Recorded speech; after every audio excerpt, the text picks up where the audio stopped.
trans women एवं किन्नर मान कथा कहले केवल रास्ता कड़ ट्राफिक रेल लाइट एरिया कथा चिंता करती गोटे किन्नर जन्म हुए ता शरीर में रक्त जी थाए बाई बर्न ता देहरे कला और संस्कृति भरपूर होगी थाए समयानुक्रमे ए कौलिक वृत्ति को समाज हाथ छड़े नहीं अभिसार एक प्रेम कहानी टीम एत बड़ पदक्षेप नहीं साहसर सह साधुवाद और कृतज्ञता ज्ञापन कर अभिसार एक प्रेम कहानी विषय कौन कह ए टीम जो टीम एते दिन समय एक बहुत बड़ अर्थ एवं अनेक किसी दाव पे लगे कि एते बड़ पदक्षेप नहीं जो समय समाज लोक मैंने ट्रांसजेंडर एवं ट्रांस वोमेन एवं किन्नर मान कथा कहले केवल रास्ता कड़ ट्राफिक रेल लाइट एरिया कथा चिंता करती सेते बेले प्रोड्यूसर प्रयोजक प्रयोजिका राइटर तांको स्टोरी को लेकिन चलचित्र को लेकिन एते बड़ पदक्षेप नहीं तो यहाँ गोटे नूतन रिवोल्यूशन आनिब समाज रे इक्वालिटी की लेकिन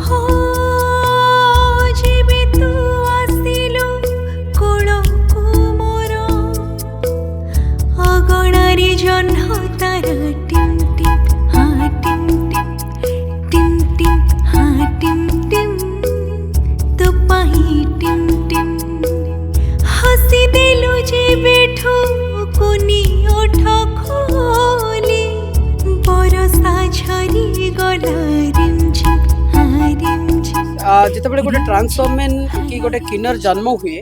ता शरीर में रक्त जी थाए बाई बर्न ता देहरे कला और संस्कृति भरपूर होगी थाए अभिनय हो संगीत हो बा जेकोसी काम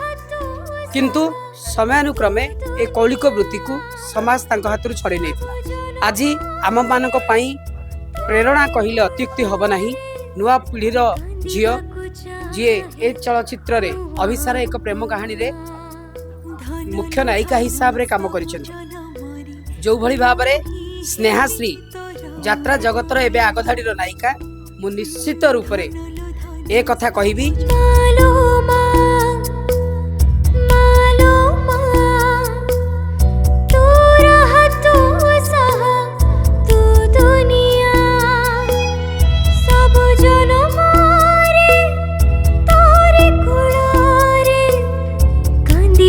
चाहे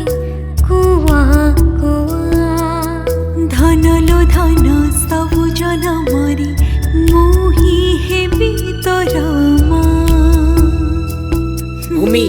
निश्चित रूप से ओडिया चलचित्र रे एक चर्चित नायिका हेबो एवं ये टीम को मध्य मो कृतज्ञता ज्ञापन करी समस्ते पैसा रोजगार करिया पई व्यापार करती बिजनेस करती एवं अन्य किसी कथा चिंता करती से समय रे जने ट्रांस वोमेन को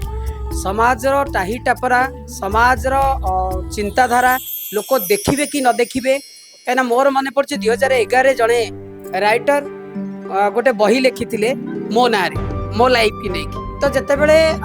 से बही रिलीज हम बोली कथा उठिला सेते बेले से चर्चित लेखक को अनेक लोक जो माने बड़ बड़ अवार्ड पाई से माने कहले गोटे ट्रांसजेंडर स्टोरी तुम लिखुच से लेखक बहुत क्षोभ प्रकाश करते परिप्रेक्षी जदि देखा